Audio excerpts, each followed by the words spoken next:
You've been prepping for years. The food rotation is dialed. Water filtration has 3 redundancies. You've got a BOB packed and staged. You've taken the courses, you understand the color codes, you know how to deploy a tourniquet, and somewhere in your gear there's a flashlight with a strobe function because a credible source told you it disorients attackers. Here's what I need you to hear without getting defensive. In most real scenarios, your gear is the least important variable in the room. Not because it's wrong, because you're missing the layer underneath it. The layer that determines whether your gear ever gets a chance to matter. The 3 skills I'm going to walk you through require no gear, no subscription, no certification that expires. They don't have a product page. And they are, without question, the highest leverage things a prepper at any level can add to their system right now. I've been prepping seriously for 14 years. I've stress tested my systems through 2 major hurricanes, a regional grid failure that ran 11 days, and 6 days of civil unrest that shut down my city, and permanently changed how I think about moving through public space. I've run gear from budget tier to high-end in real adverse conditions. Not ranges, not weekend campouts, but disrupted environments where failure had actual consequences.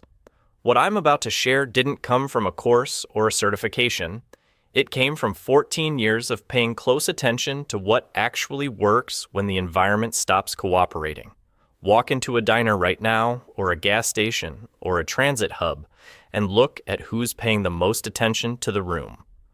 Chances are you'll find someone in tactical cut pants, a concealed carry-friendly shirt, maybe a quality light clipped somewhere accessible. Posture elevated, eyes moving, head turning slightly on entry. That person believes they're alert. And they are. The problem is that alertness has a signature. The way a trained eye scans a room is readable. The pattern of where your gaze goes, faces first, then hands, then doorways, is the same pattern every other person who took that course learned. A predatory actor running a pre-threat assessment doesn't avoid people who look alert. He studies them.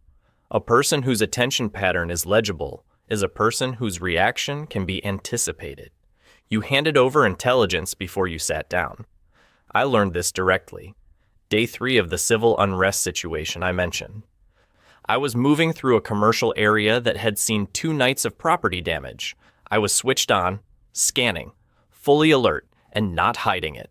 A man who'd been watching entry points for targets approached me within 40 seconds and opened a calibration conversation, probing for my threat level, my resources, my intent.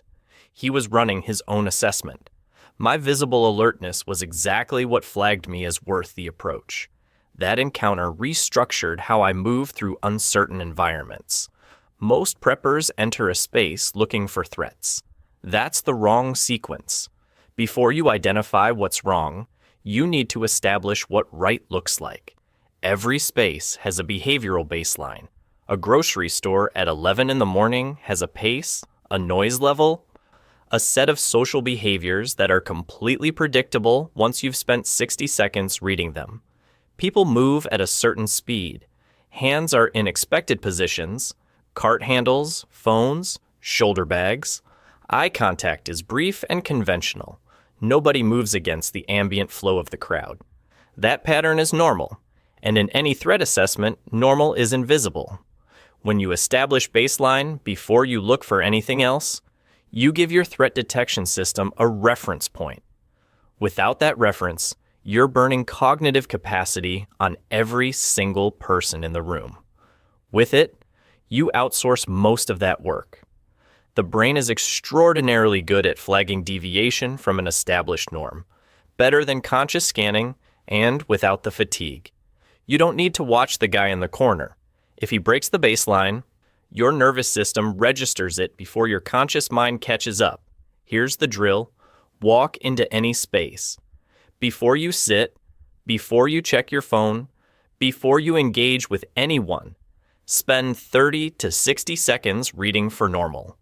Pace, volume, posture, hand positions, how people's eyes move. Map what routine looks like in that specific environment, because it's different everywhere.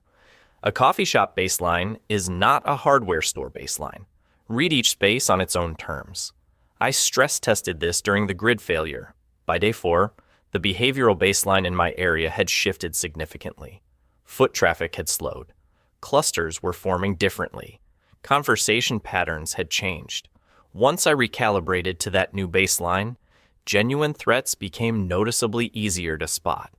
Not because I was scanning harder, but because deviation from a shifted norm becomes obvious once you've anchored to it. One more thing worth understanding. High vigilance scanning degrades over time. Process every input in the environment, and you'll fatigue your threat detection capability within 30 minutes.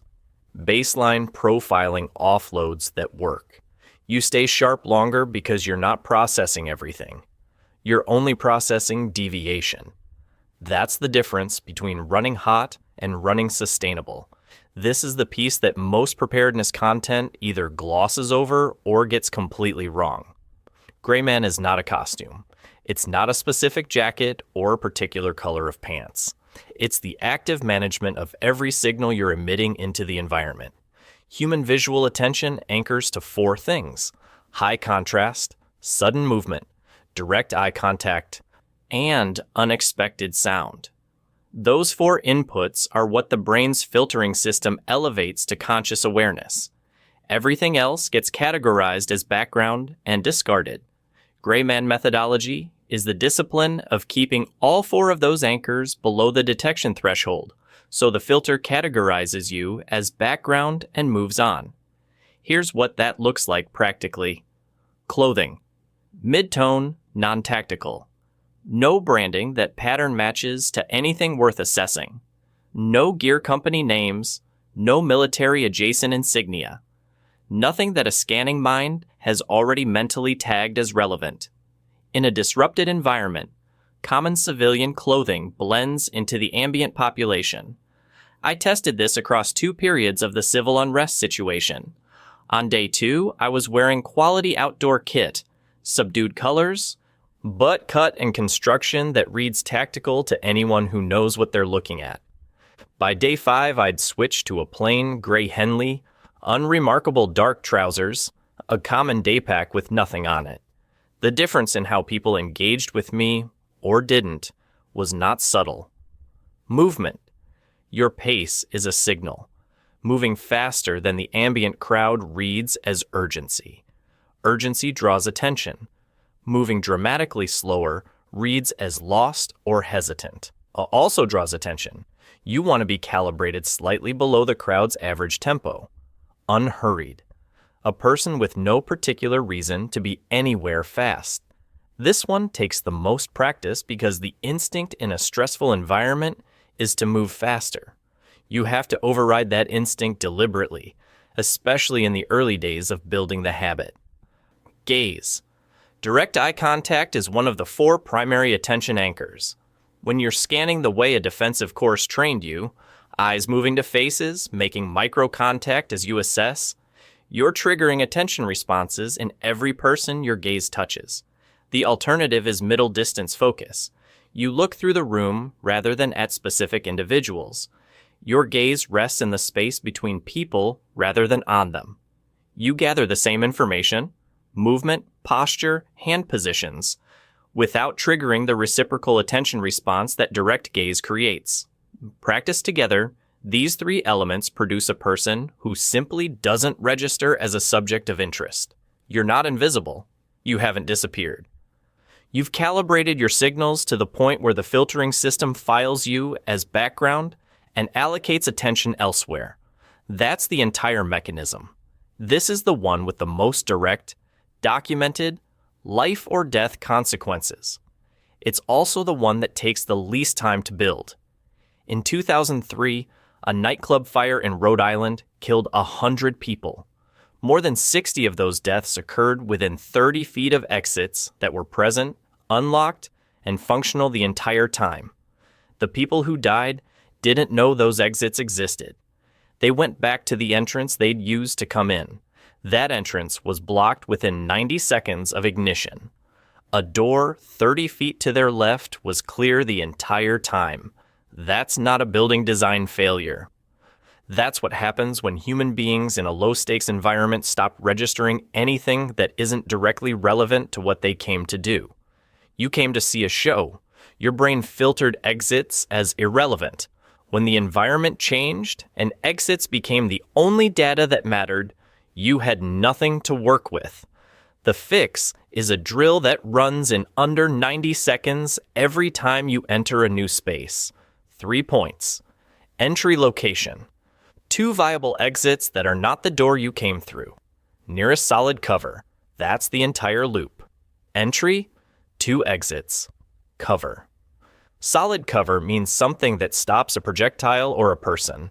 A structural column, a concrete barrier, a vehicle engine block. Not concealment. Concealment hides you. Cover protects you. The distinction matters. I run this automatically now. It took about 3 months of deliberate practice before the loop stopped requiring conscious effort.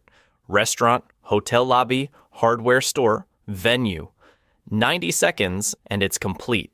You sit down, you do whatever you came to do, and the problem is already solved. Day 7 of the grid failure. I was at a supply distribution point that turned chaotic quickly when a rumor moved through the crowd.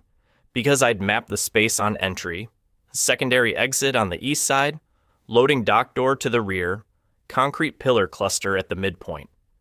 I was outside and moving before the surge started at the main entrance. 3 people were injured in that main entrance crush.